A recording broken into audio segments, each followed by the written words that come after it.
Good afternoon. My name's Ciron Edwards.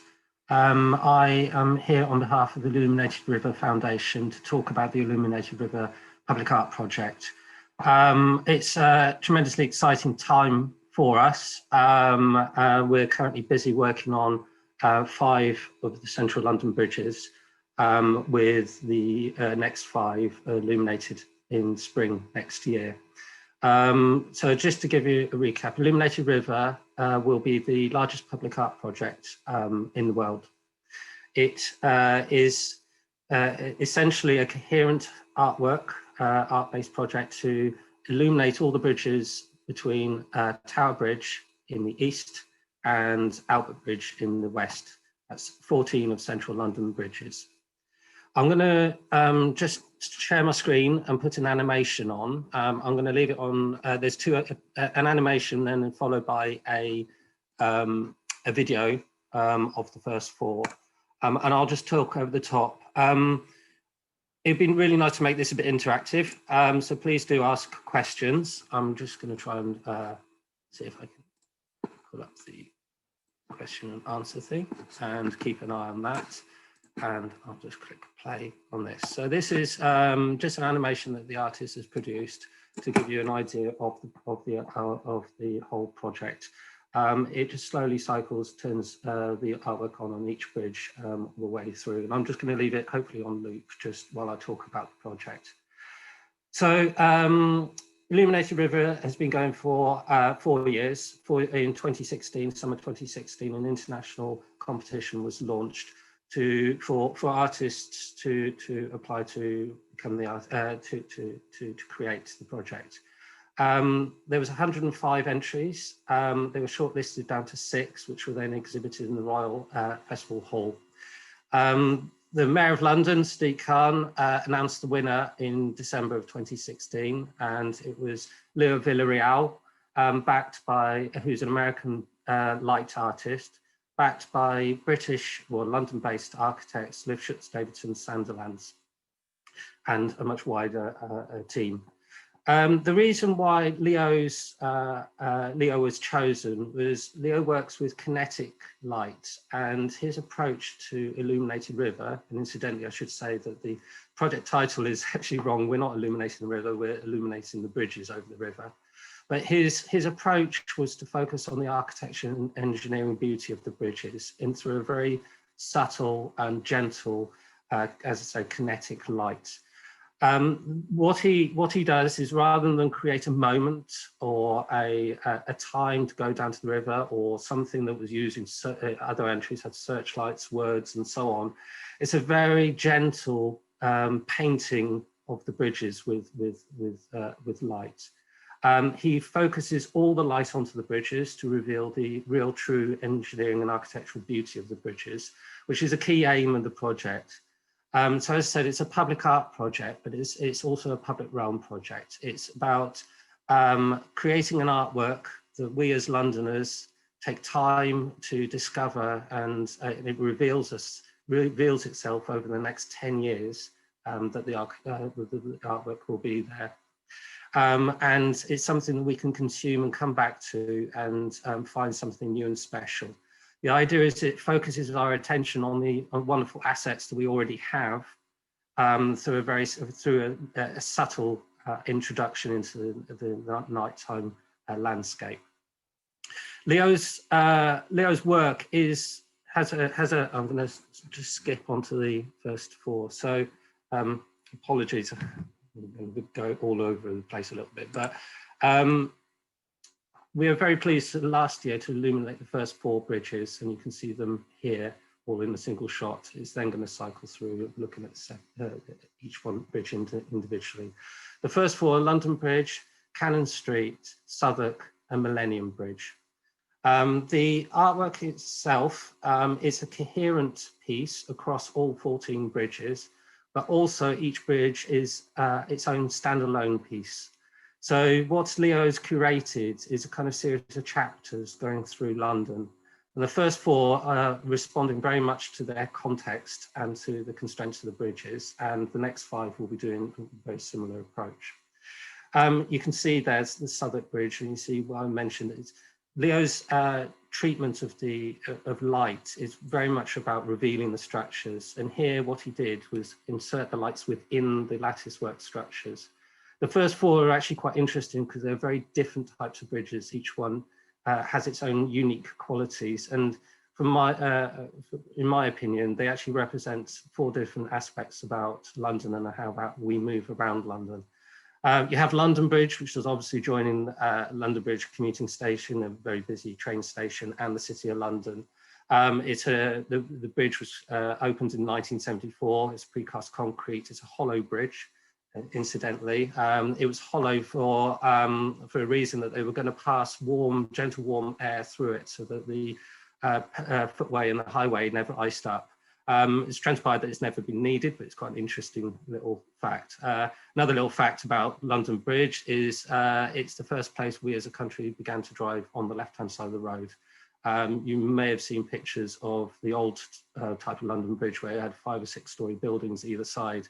They almost touched at the top, and it made for a very, very dark route crossing, which led to lots of accidents, hence why we then were asked to drive on the left-hand side of the road. What you see at the moment is Canon Street Bridge, one of the 3 rail bridges that we're looking at installing lights onto. Arguably, it's a forgotten bridge. The National Rail were slightly bemused when we approached them and talked about lighting the bridges, but they've warmed very much to this project and have really taken it to its heart. I mentioned how I thought the first 4 bridges captured certain aspects about London. And London Bridge is very much dominated by buses and taxis.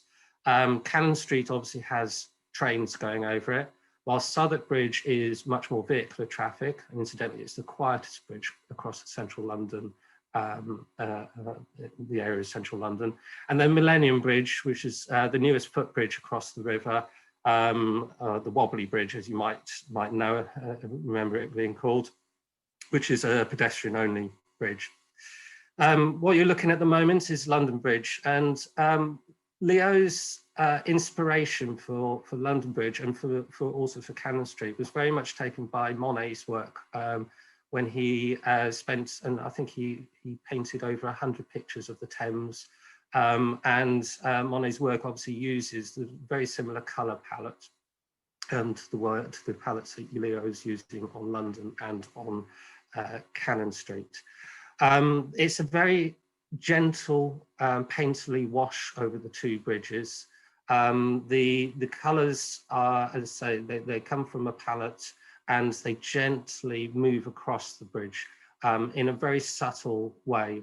The artwork is intended to consume it over time. It's also non-repeating, so an algorithm controls Leo's artwork, and although you'll see familiar cycles, everyone is actually entirely unique. What you're now looking at is Millennium Bridge. As I said, it was opened for the Millennium. It was originally conceived by Norman Foster as a blade of light crossing the river. And that was what won him the competition for the commission. Over time, the blade of light actually dimmed, and what we've done through the artwork is actually reinstall the brightness. But then Leo's artistic contribution to it is to add a very gentle pulse through it. Southwark Bridge is one of the lattice works bridges. It's got a wonderful quality of the light when you get up close to it, in that you can see the way the light bounces around the lattice work as it reveals every single rivet and a real textural experience. And actually it's one of the, perfectly timed there, it's one of the things that I would actually urge people to do is actually to take an evening walk along the river and to really experience this artwork. It's a project that I actually was quite skeptical about, to be truthful, at the beginning. But as I saw the testing that was done on all the bridges and then the eventual artwork, I'm really truly amazed by the quality that Leo has brought to this and the difference that actually getting an artist involved in doing a light installation really makes to the work. You can see again on Canon Street there. You can really kind of get a sense of the materiality of the bridge. Canon Street, incidentally, is one of my favourites out of the, well, it's my favourite out of the 4. It's probably going to be my favourite out of the 9.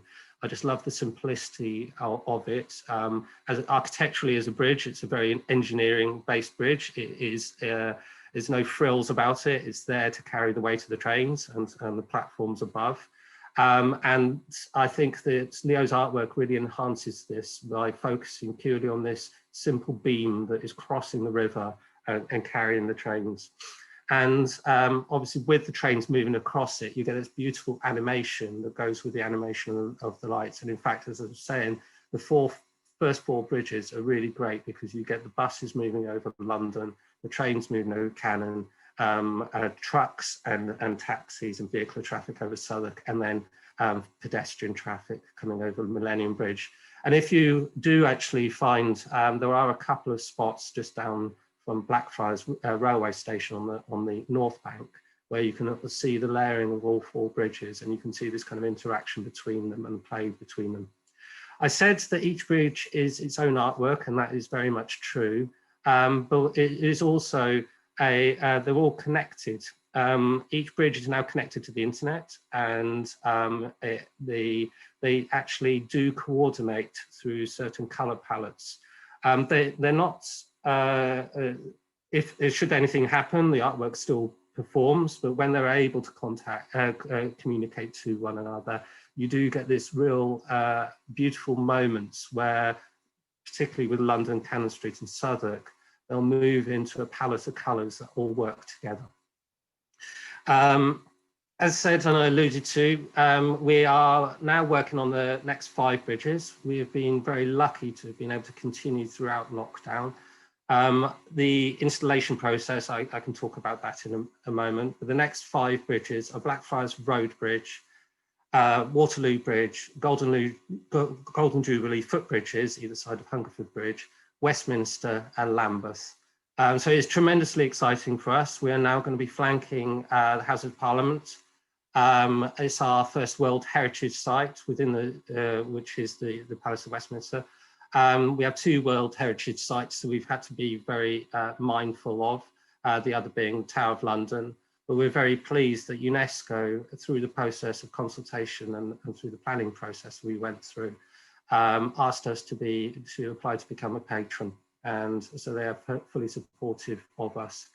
In fact, I should talk a little bit about the process. So in 2018, after extensive public consultation where we spoke to lots of key stakeholders along the river, the BFI, the National Theatre, the South Bank Theatre, Westminster and so on, and also residents, because there are quite a large number of residents living alongside the bridges.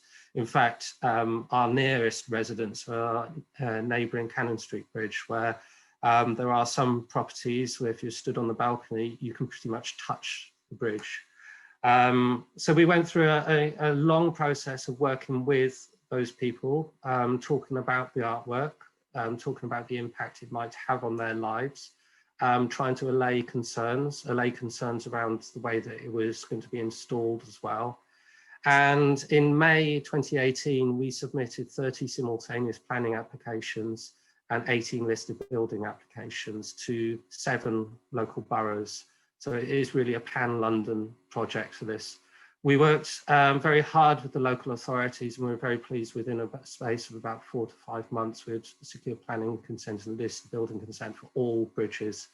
You may be wondering why there's 30 planning applications, and that's because generally the bridges do land either side in different boroughs, so we have to apply to both boroughs. So for instance, Tower Bridge is half in Tower Hamlets and half in Southwark, although peculiarly Southwark Bridge is wholly in the City of London. And if you go to the South Bank, you'll see the Griffins announcing the City of London on the South Bank there.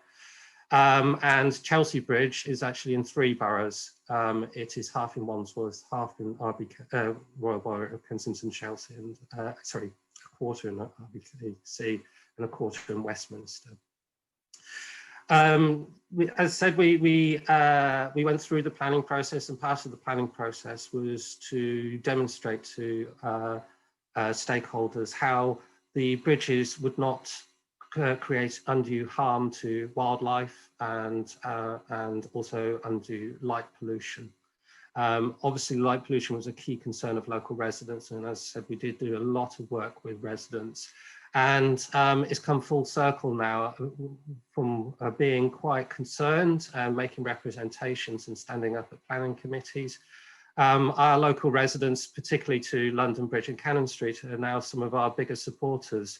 So the complaints we get now are when occasionally the lights perhaps don't work as well as they should be doing, which is a beautiful way to have turned the circle. And we're very pleased to continue to work with them. Through the planning process, we had to demonstrate how light could impact on wildlife and flora and fauna. And so we're, again, we're the first projects to have ever done some studies alongside the river. So we got our light engineers to measure two things that had never been done before. In fact, there's quite a lot of firsts on this particular project. First of all, we got them to measure the light falling directly onto the river from bridges. Out of the 14 that we looked at, I should say 9 were originally were illuminated at one time. Some of them were on when we came to doing the project, notably Tower Bridge, which is still illuminated, London and Southwark, which had all been lit as part of the London 2012 Olympic Games celebrations. So we measured the light falling directly onto the river. The reason for this is light falling directly onto the river. If you shine a torch straight onto the river, it creates a certain degree of harm for waterborne life. If there's a strip crossing the river of light falling, it effectively creates a barrier to fish that they don't like to pass through. A good example of this is on the Thames Barrier, where if you were to be swimming underwater towards the barrier, you'd actually find a whole series of disco lights, and they are there to ward waterborne life away from passing through the areas where there are submerged turbines. And so they're deflected around to safer routes, so the waterborne life isn't actually harmed by the barrier and when the barrier comes up. So similarly, we were very mindful of this and wanted to look and understand what the current situation was. And what we found was that there were a number of bridges that were very high polluters, London Bridge being a perfect case in point. Before Illuminated River installation was installed, the lighting installation that was on there was throwing light directly into the river, which was at the same level of illumination that you would light a motorway at. And what we're pleased to say and announce is that our work with the engineers and working with manufacturers to install, to create special baffles and shields for our light work means that we have taken the light falling onto the river down from 40 lux down to lower than 1 lux, which is a vast improvement. The light that you're seeing actually there is reflected light coming off the bridge, which is not harmful to any wildlife. So it's a very different type of light. The other thing that we did was we took the first luminance study along both banks of the river to understand how bright some of the existing landmarks and buildings were illuminated, and then to assess how bright our artwork needed to be able to be seen first and foremost, but also not to compete with some of the other structures in the distance. A good case in point is if you're walking along South Bank between Canon Street and Southwark Bridge. There's a few moments where you get a great view of Southwark Bridge with the Dome of St. Paul's in the rear. It's a wonderful view. A number of these views are protected through the planning process. And so what we had to do was demonstrate how our artwork was going to enhance that view and not compete with, obviously, the assets like St. Paul's Cathedral.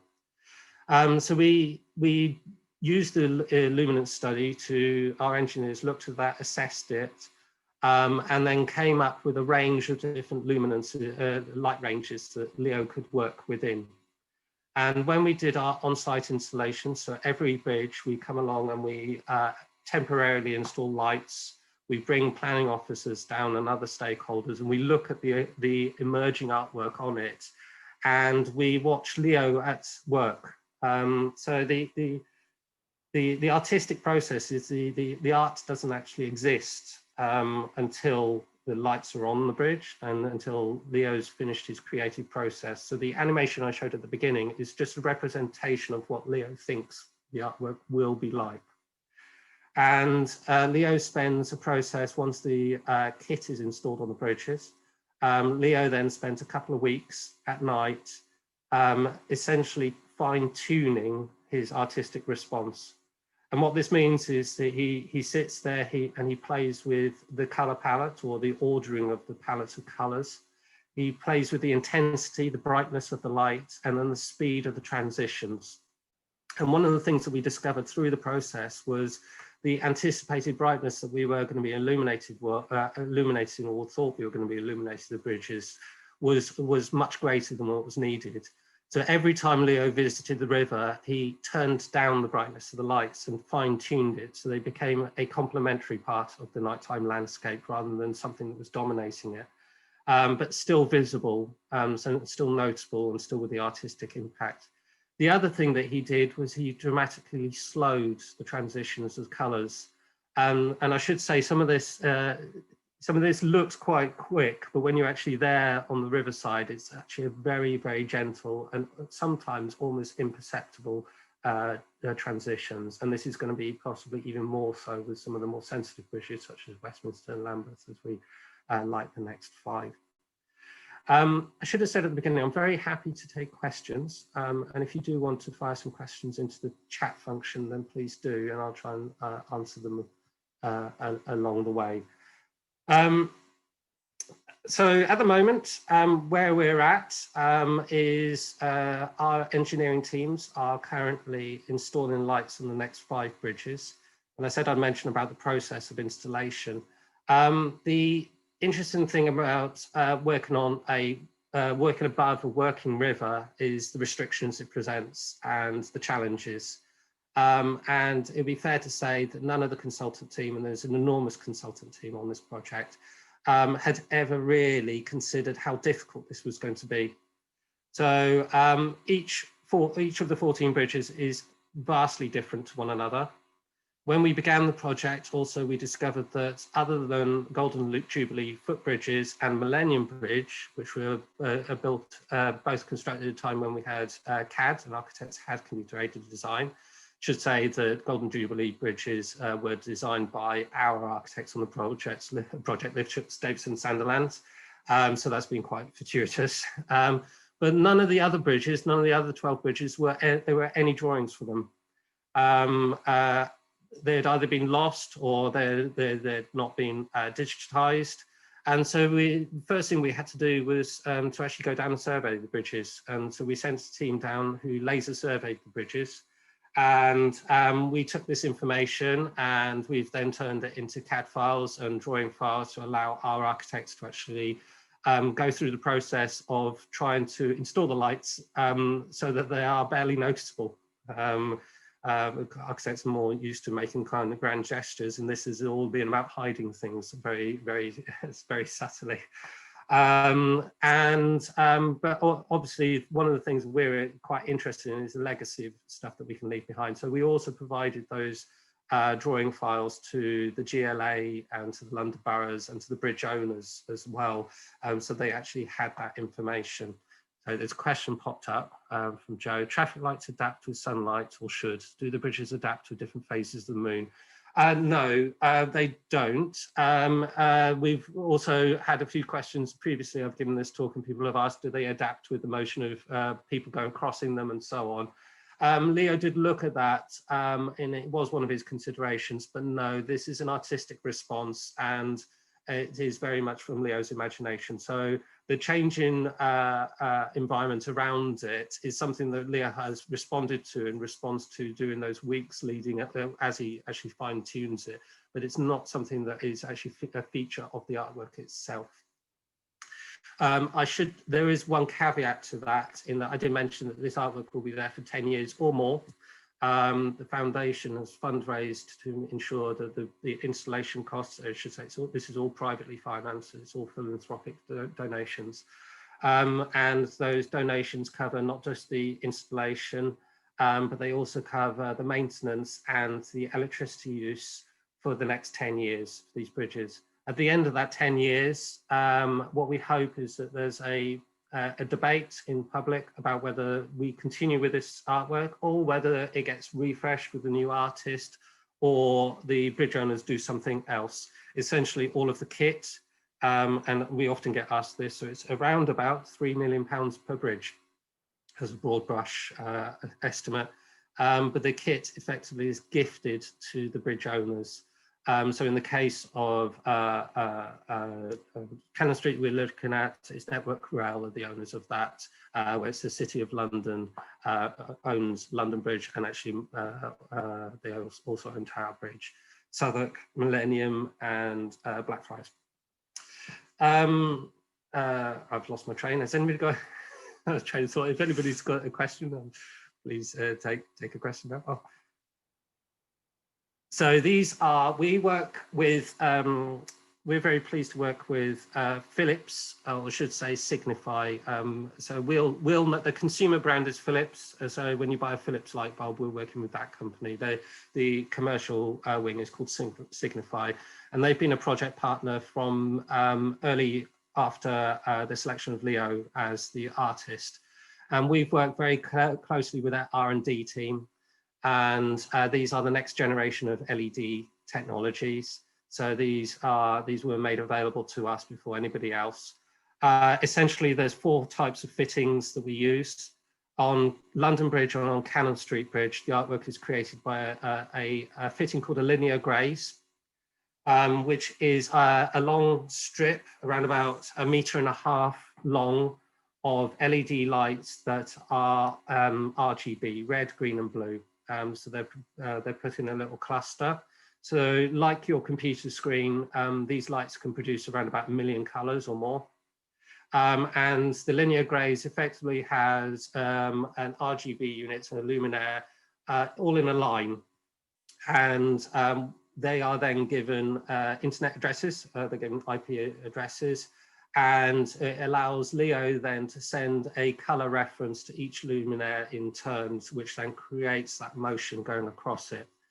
You're looking at Southwark Bridge at the moment, and if you're very eagle-eyed, you can actually see what are called color blasts, which is the technical term. The rest of us would know them as floodlights. And these floodlights are positioned in the junction between the uprights and the roofing deck, where you see the main point, and also just where the struts spring from. So you can see them just in that shot there. There's just between, nestled between. And again, those are RGB. They're able to produce 1 million colors, and they are what is washing Southwark Bridge. On Millennium Bridge, I was hoping that was going to show Millennium Bridge, but it doesn't. Sorry, I should also say there's color blast there illuminating the piers, just so that brings that out. Millennium Bridge, there is then a strip of lights put in, and those are purely white lights. They don't use color because the blade of lights was obviously the original concept, and Leo has been very faithful to Lord Foster's original concept, just adding in that kind of pulse. I forgot to mention that Lord Foster also talks about how he was inspired by Flash Gordon. So I like to think that Leo has actually kind of put the ray gun back into Millennium Bridge, where it wasn't previously there. They use white light. It cycles through different temperatures of white light. So you get the cold bluish that you get like from a fluorescent tube up to a warm candle glow. With Millennium Bridge, Leo has settled on a 1 color temperature. But if you were to see the proposed artwork for Tower Bridge, which you can via our website, so I'll mention the link in a moment, you can see what Leo has done on Tower Bridge, the artistic response to that, which we hope to get to in time, is that he's blended two color temperatures together. So he picked out the metal elements of the deck and the swags, the drooping sections and the top deck into a cool blue light with a pulse going through it, where he's picked out the towers of Tower Bridge in a warm candlelight glow, which closely matches the same warm white light that's used on Tower of London. So there's a conversation between those two bridges, sorry, the bridge and the Tower of London. I'll quickly actually mention what you can kind of come to hopefully see in the new year, and the artistic responses. So the way that Leo came up with the artistic response was, first of all, he came up with competition entry, which was very much about revealing his treatment of bridges and the way it worked. Then as a consultant team, we did some early engagement with local people, local planning officers, local politicians, and so on, and historians, and came up with a little brief or explanation behind each bridge in turn, each of the 14 bridges. So we spoke about, we gave Leo the physical facts, we gave them the drawings, a lot of photography, we spoke about the history, the long history about the bridges, about how some, like London Bridge, has been a repeated cycle of different bridges throughout time, and how it keeps getting rebuilt and restored and changed. We also talked about some of the other artistic things. We talked about, for instance, the Kinks' song of Waterloo Sunset in relation to Waterloo Bridge. Waterloo Bridge, we talked about it being known locally as the Ladies' Bridge, because it was primarily built by women during the Second World War. Construction commenced just before the outbreak of the Second World War. And obviously, with most of the men being away in fighting, women took over. So it's known often as the Ladies' Bridge. We gave him a whole kind of understanding of the bridges. He then came up with a direct artistic response to that, which is then gone through the planning process, and an explanation, so the planning officers understood what they were, and local people understood what Leo was presenting, including an animation of it, so they kind of got a sense of what it might look like. And then, as I said, we went through the process of actually installing it and fine-tuning it, and effectively signing it off once the artwork was there.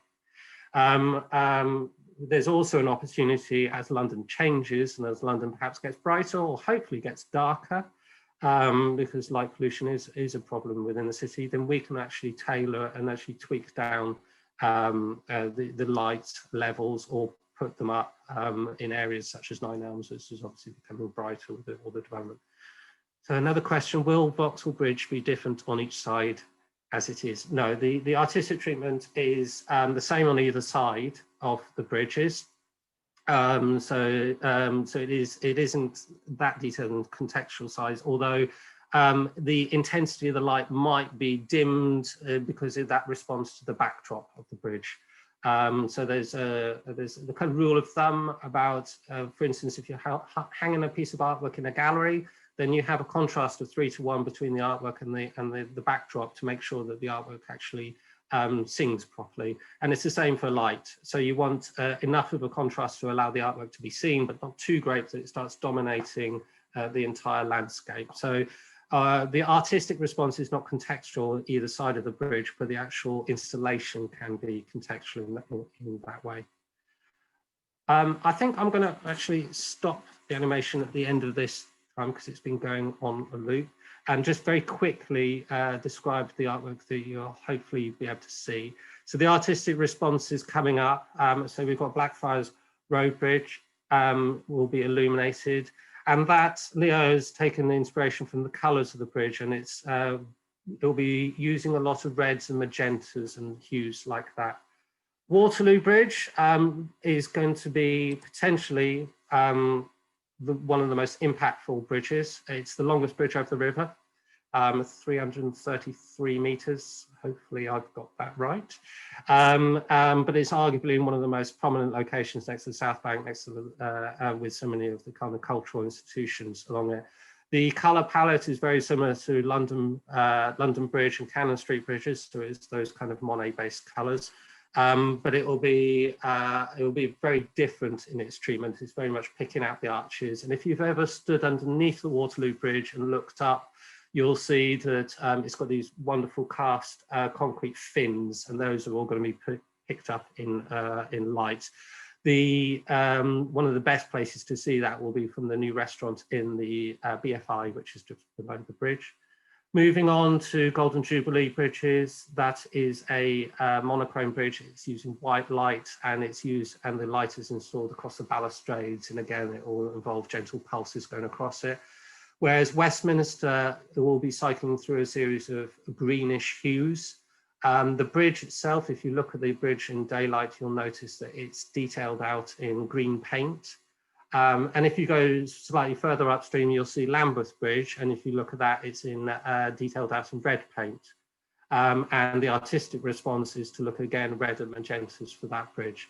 The reason behind the red and green is if you're on Westminster Bridge, that's the house, the nearest chamber is the House of Commons. And if you look in the House of Commons, all the cushions are green, whereas the House of Lords is closer to Lambeth Bridge and the cushions in the Lords are red. So the bridges, the architecture of the bridges, the engineering of the bridges responded to that cultural context, and the artistic response has done it too. Is the Illuminated study available anywhere? Yes, absolutely. These were all put into the public domain as part of the planning process. So they're available there. If you want to go to our website, it's illuminatedriver.london. It's a strange one to type. It kind of doesn't read quite correctly, but illuminatedriver.london.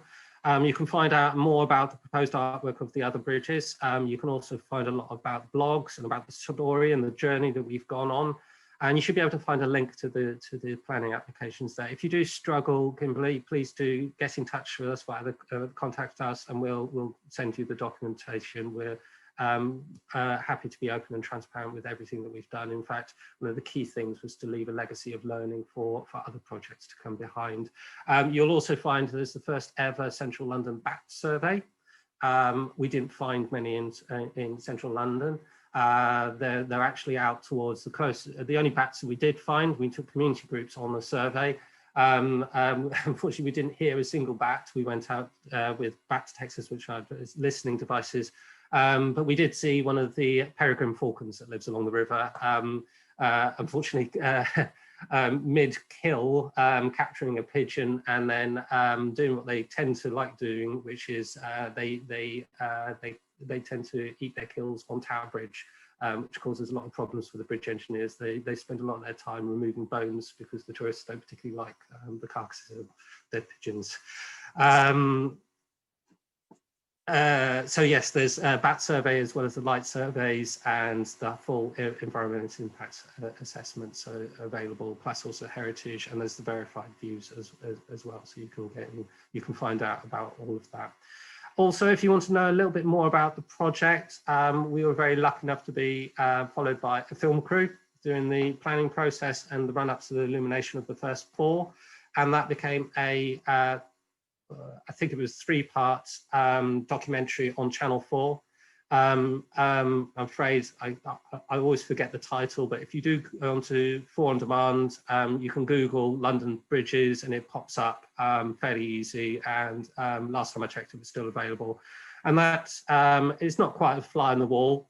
I'm very interested in being involved in a TV production. It's dramatized certain elements of it that to us were not all that dramatic, but it was very interesting process, and they've documented the whole process, the process of consultation, working with the lighting engineers, and actually getting it on actually installed on the bridges. So hopefully that's something to be useful for.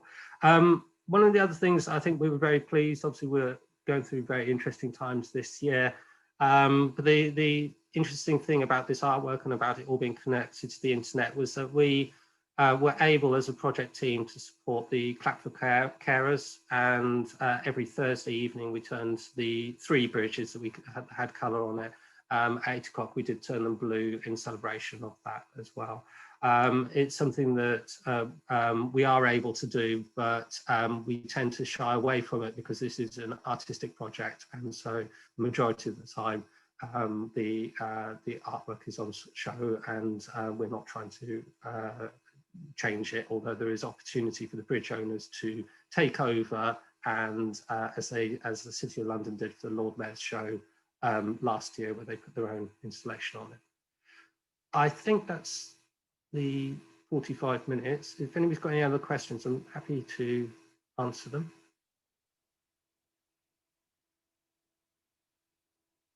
It was every time I would give one of these talks, it comes out slightly differently.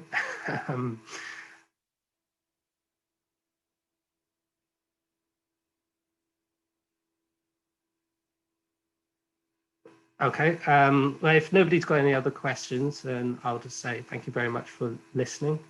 As I say, please do look at our website. You can find out a huge amount of information there. We've got a lot of our consultant team have provided blogs. So there's story, and there's some of the stories that have come out of the project,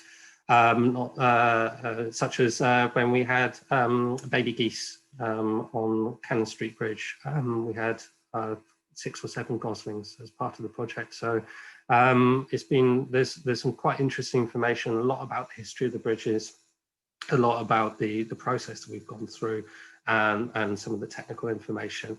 And as said, we're very much looking forward to lighting up the next 5 next spring. I'll shy away from saying an exact date, but should say that it's to our benefit to be before the clocks change. So keep an eye out for publicity on that. We don't know how much, obviously nobody knows how much of a party it will be, but hopefully there will be something. And in the meantime, if you are in central London after dusk, then please do take a walk along to see the first 4. I can't stress how different it is in real life and how wonderful it is to see, and how much joy I believe it brings to central London.